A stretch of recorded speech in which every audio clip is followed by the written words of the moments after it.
Halloween डरावनी कहानी। 3 दोस्तों मारिया, अन्ना और केट ने फैसला किया हेलोवीन पर स्लीप ओवर करने के लिए। केट के पिछवाड़े में एक विशाल बगीचा था, इसीलिए उन्होंने अलाव जलाने का निर्णय लिया। बगीचे में ही अपना तंबू लगाओ। दिन भर उनके सोने की तैयारी करने के बाद 3 लड़कियों ने इसे स्थापित करने में बहुत अच्छा समय बिताया। वे तंबू और अलाव के सामने आनंद ले रहे हैं। केट के माता पिता गहरी नींद में सो रहे थे, इसलिए लड़कियों ने सोचा कि वे चुपचाप बाहर निकल जाएंगी थोड़ा सा, और किसी को पता नहीं चलेगा। 3 लड़कियां बीच में रात के 12:10 बजे बगीचे के पिछले गेट से बाहर निकला।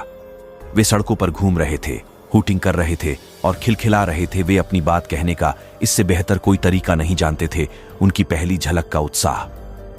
घूमते घूमते वे आ गए एक सुनसान झाड़ीदार इलाके के पार। वे आगे बढ़ रहे थे कि अचानक अन्ना ने उनसे रुकने को कहा।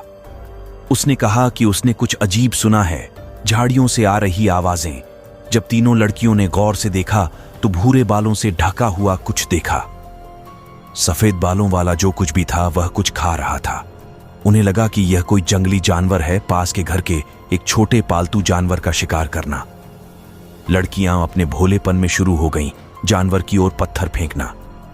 जब पहला पत्थर लगा प्राणी, उन्होंने एक गुर्राहट सुनी। वे उस पर पत्थर फेंकते रहे। वे अभी बच्चे थे और इससे बेहतर कुछ नहीं जानते थे। उन्हें समझ नहीं आया कि कितना गलत है वे क्या कर रहे थे। लेकिन तभी उन्होंने कुछ ऐसा देखा, उनकी रीढ़ में सिहरन दौड़ गई। वह कोई जंगली जानवर नहीं, बल्कि कुछ और था जो इंसान जैसा दिखता था, और नहीं भी किसी भी अन्य सामान्य इंसान की तरह। वह भूरे बालों वाला लगभग 7 फीट लंबा था। उसके जानवर जैसे दांत और नाखून थे जिनसे कीचड़ टपक रहा था। उसे देखकर लड़कियां भाग गईं वहां जितनी तेजी से वे कर सकते थे। वे घर पहुंचे और प्रवेश करने के बाद टेंट उन्होंने राहत की सांस ली।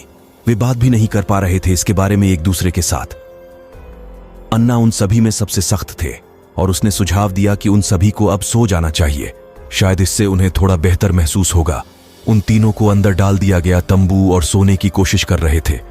कुछ देर बाद तेज आवाज सुनकर लड़कियां जाग गईं। जब ऐना ने बाहर झांक कर देखा तो वह बाहर निकल गई, एक जोरदार चीख, और वापस अंदर गिर गई। वही प्राणी बगीचे के द्वार पर खड़ा था। उसके हाथ में एक बड़ी लोहे की रॉड थी। उसकी डरावनी आंखों को देखकर ऐसा लग रहा था यदि वह उन्हें मारने आया था। चींटियों को देखकर वह और भी जोर से गुर्राने लगा। मारिया इतनी डर गई कि रोने लगी। उन्होंने तुरंत निर्णय लिया कि वे ऐसा करेंगे, घर में वापस भागो। उन्होंने 3 तक गिनती की और अंदर भाग गए। उन्होंने अपनी पूरी ताकत लगा दी और जल्दी से दरवाजा बंद कर दिया। उन्होंने जाकर केट के माता पिता को जगाया, ऊपर आया और उन्हें सब कुछ बताया। जब केट के पिता ने बाहर देखा खिड़की, उन्होंने किसी को नहीं देखा। उसने सोचा कि लड़कियां बस थीं, उनके साथ हेलोवीन शरारत खेल रहा हूं। लड़कियों को अपनी आंखों पर विश्वास नहीं हो रहा था। उन्होंने स्वयं वह भयावह दृश्य देखा था यार, अभी कुछ मिनट पहले। इस घटना के बाद लड़कियां इतनी डर गईं कि ऐना और मारिया फिर कभी केट के घर नहीं गईं, और केट कभी भी रात में अपने बगीचे में नहीं जाती थी। लेकिन आपको क्या लगता है वह प्राणी कौन था? अगर आपको यह कहानी पसंद आई हो तो कृपया नीचे कमेंट